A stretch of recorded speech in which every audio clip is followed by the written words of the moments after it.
What's up YouTube, Breed with RCG Car Reviews here, and you are seeing this correctly. This is snow, and the reason this is happening is because we are in Breckenridge, Colorado for the week, and what you are seeing in front of me is our rental vehicle. This is a 2015 Jeep Grand Cherokee Limited, four-wheel drive with the 3.6 liter Pentastar V6. So we'll go ahead and take a look at the interior and the exterior of the car. I'm not going to be able to drive it, unfortunately, because I'm not on the rental license, but it does have a remote start. You can see you have your unlock, lock, power tailgate, and the remote start feature as well as your panic. So just press the remote start button twice and it fires right up. So we'll go ahead and hop inside really quickly. Of course, smart key access, just put your hand on the door handle to unlock, and then put your hand on the button to lock the vehicle. Let me turn down the defrost here. So let's go ahead and turn on the automatic bi-xenon HID headlamps, as well as the front and rear windshield wipers, and the hazards, and we will check out the exterior very quickly because it's very cold outside. It's about 33 degrees right now according to the car, so we'll do this as quickly as possible. I'll go ahead and open the hood as well. Okay, I would put the window down, but I don't think the car would like that too much. Yes, I do have the key in my pocket. Okay, so we'll go ahead and open up the hood real fast. This is just absolutely blowing my mind.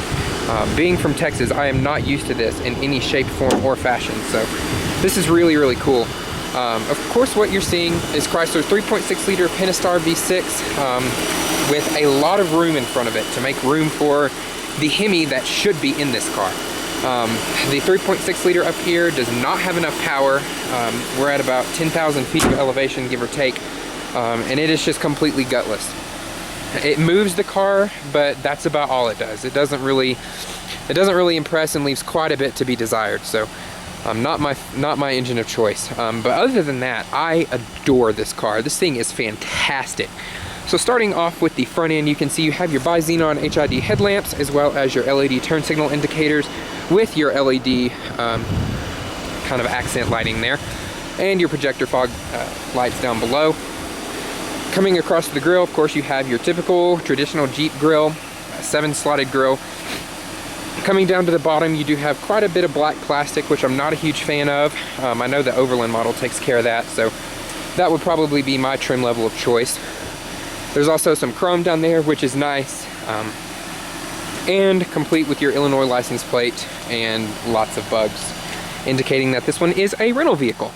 So coming around this way, you can see the wheels here. These are a 265, I believe that says 60 R18. Very nice looking wheels on this one. They do look a little bit small, but they do certainly help with the ride. Another thing that helps with the ride on this one in particular is the suspension is completely shot. This one is a rental in Colorado with about 30,000 miles on it. So what can you expect? People take it off-road, it's a Jeep, they rent it out, they know what's gonna happen. So it was like that when we got it. We've done some mild off-roading with it, nothing too crazy. Holy crap, that wind is cold. But nothing too crazy with it, but it did very well. We took it through a little bit of water crossings and stuff like that, and did a very good job. Went over some slushy snow that was left over. Of course, there'll be more after this, but that was earlier in the week, and today's Thursday, so you can see that there will be a little bit more snow. Of course, you have under the snow your chrome-plated mirror caps, LED turn signal indicators, and your Grand Cherokee badge down there. You do have black accenting running along the wheel arches and the side skirts. Again, the Overland model takes care of that, which I think is very necessary. This one still looks really nice and looks pretty rugged.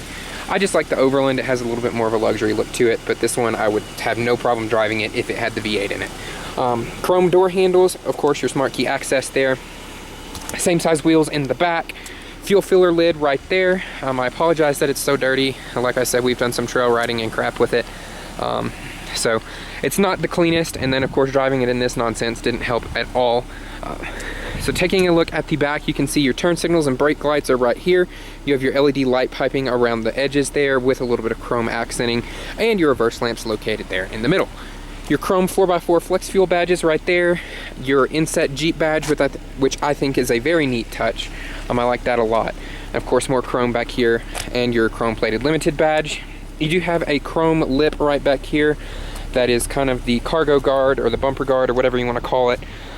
And then looking down at the bottom, you can see your single chrome exhaust outlet, indicating that this one is indeed the V6. We'll go ahead and open up the power hatch back here. It does have a power actuated liftgate, which I really do appreciate. This is just a really nice rental vehicle, but you'll kind of see more of that on the interior. Power controls right there. Of course, you have some tie downs right here. You have your emergency flashlight, which this one doesn't seem to, oh, it does work. I forgot that these had these handy. And it just pops back in there and charges. Little storage bin right there with some, whatever that is. Subwoofer right there. I don't believe this one has any upgraded stereo or anything, but it sounds fantastic. This is where your cargo cover would be, and it would mount right up there, but of course, being a rental car with 30,000 miles, this one doesn't have it. 12-volt power outlet located right back here. Lifting this up does reveal a temporary spare tire, which is a Goodyear something or other, and all your jacks, and you have a fuel funnel right there, because this one does have a capless fuel filler system. One thing I really like about these is the metal rails back here. It just adds a nice sturdy feel to the cargo area. Just a really well thought out interior. So coming around to this side, you can see more snow piling up on the car. And you can kind of see this side is a little bit dirtier with some mud slung up and crap like that, but that's what a Jeep is for, right? You also have chrome roof rails up there and your black plastic shark fin antenna right over there. So overall, a very premium looking exterior that could have a little bit more flair, but for kind of a mid-trim level, this one's not bad at all. And once we get to the interior, it does not feel like a mid-trim at all. So let's go ahead and check out that interior, shall we? So coming around to the driver's side of the Jeep Grand Cherokee, the doors have a very nice weight to them. They feel nice and sturdy. They don't feel cheap and hollow like Jeeps of past. We'll go ahead and turn off the hazards. But we'll leave the wipers on, I guess. And I gotta turn that down because that is very warm. So starting off with the steering wheel, it is very nice, and it is heated as well. And that is on right now, as you can see by this little indicator right up there. Feels very nice on my, my chilly hand here. You have your Jeep badge right here front and center, your horn, very loud horn. You do have paddle shifters. They are full metal paddle shifters, and they actually work really well with the 8-speed automatic transmission. I know a lot of people have a lot of trouble with this transmission. It's hiccuped a couple times on us, but it really hasn't been that bad. It's usually pretty quick to do what you want, especially if eco mode is off. So I don't really have any complaints. I know there have been several that have been lemon lawed and had transmissions replaced and crap like that, but this is definitely not one of them. Unless that was done before we took possession of the car for a week. You do have some pewter trim right here, which I think is a really neat touch. Not a lot of automakers are brave enough to use a color like this, but I really think it kind of adds a premium and upscale and just a nice feel to the interior personally. The only thing that kind of irks me is you have pewter trim here, but your paddle shifters are silver. So I'm not sure what they were thinking with that, but you know, it is an American car after all, and you're not gonna get European quality out of this thing, but it is close. This does not feel like a $45,000 SUV. This feels very upscale and very nice. So coming to the dashboard, you have a nice padded material. I know the Overlands give you a stitched leather up here, and if you get the Overland Summit, I believe it's like a brown or something. Very beautiful color leather. You do have a couple little scratches up there on the rubber. I'm not really sure how that happened. You do have a speaker right up there, which is nice. Coming down here, you have the brilliant Uconnect system. It's had a couple little hiccups here and there, but overall, this is by far the best infotainment system I have ever used in a car, and pretty much everything else from now on is gonna feel like crap. So well done, Chrysler Dodge Jeep. You did a very nice job here. Or I guess now it will be Fiat Chrysler Group, which doesn't sound right to say, but whatever. So you have your volume knob here, your stereo power as well, your tune, as well as your settings right here, and your climate controls all located through here. AC, recirculate, dual zone climate, front and rear defrost, as well as your parking sensor off, eco mode, as well as traction control.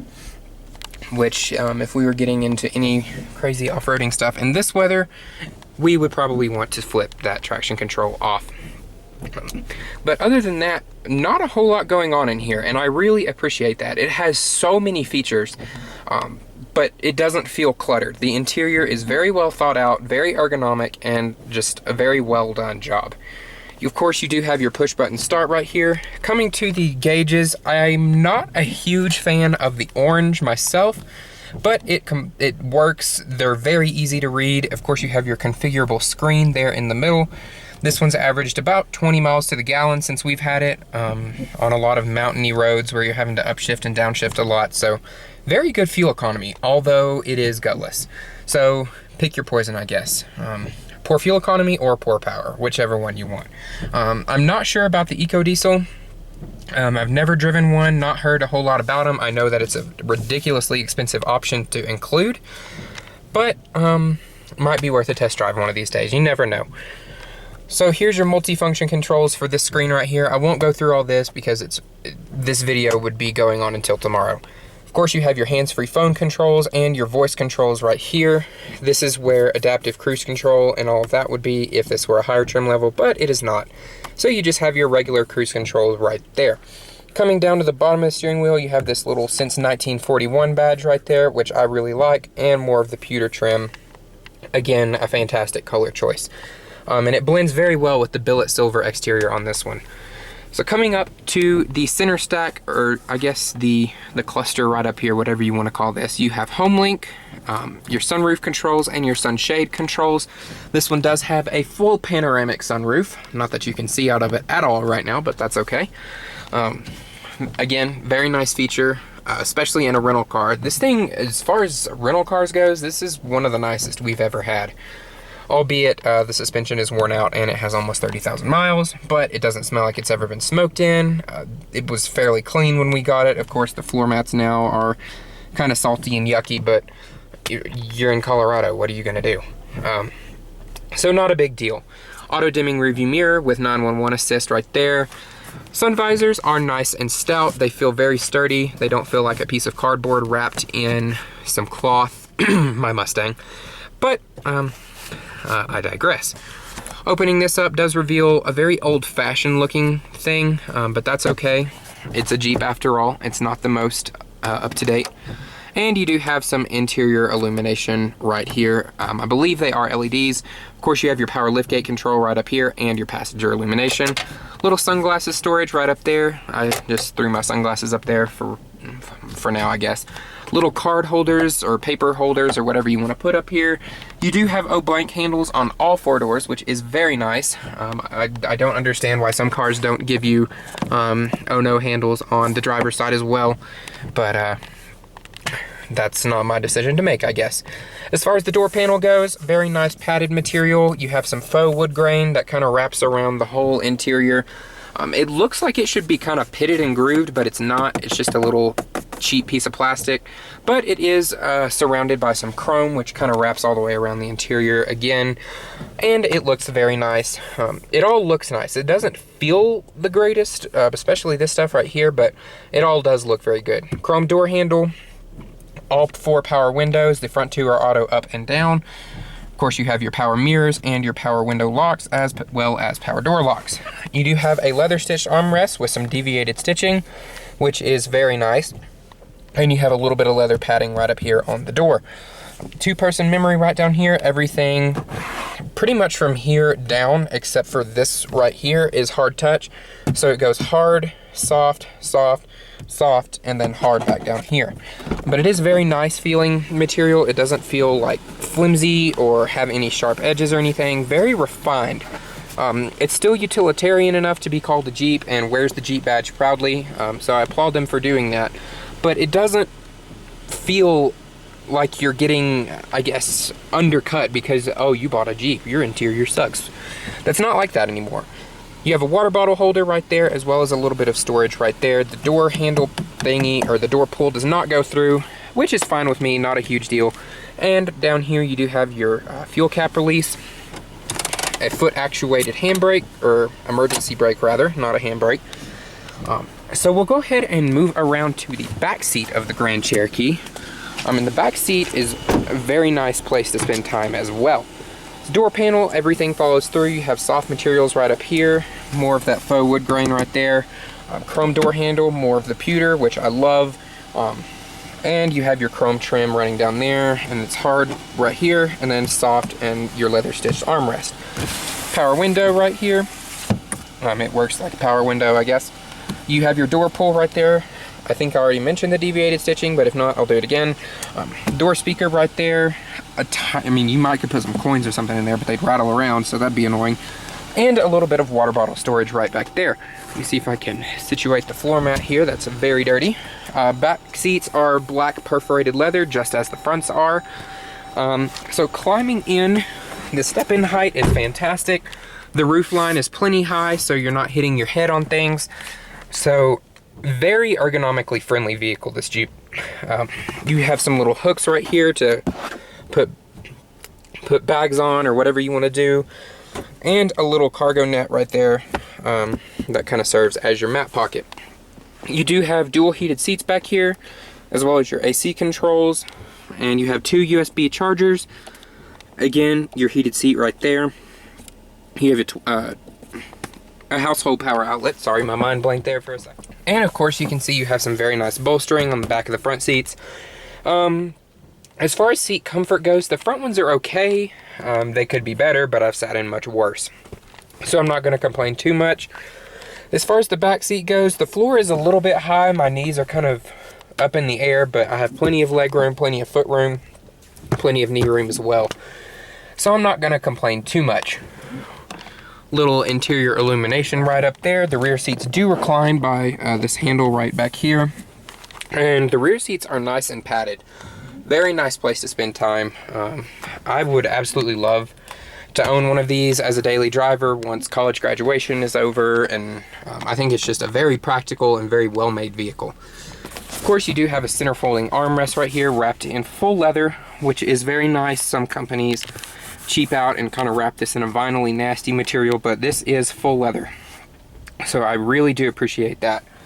Of course, you have your dual cup holders right there, and the rear seats do fold down so you can store skis or whatever you want to put back here. It's a very, very practical car, especially for the shape. It kind of has a low roof line looking from the outside, but very well thought out. That's the main thing I can say about this car, is well thought out. So, well done, Fiat Chrysler Group. You have my stamp of approval on the 2015 Grand Cherokee. I hope you guys have enjoyed this video. Thank you so much for watching, and we'll catch you next time.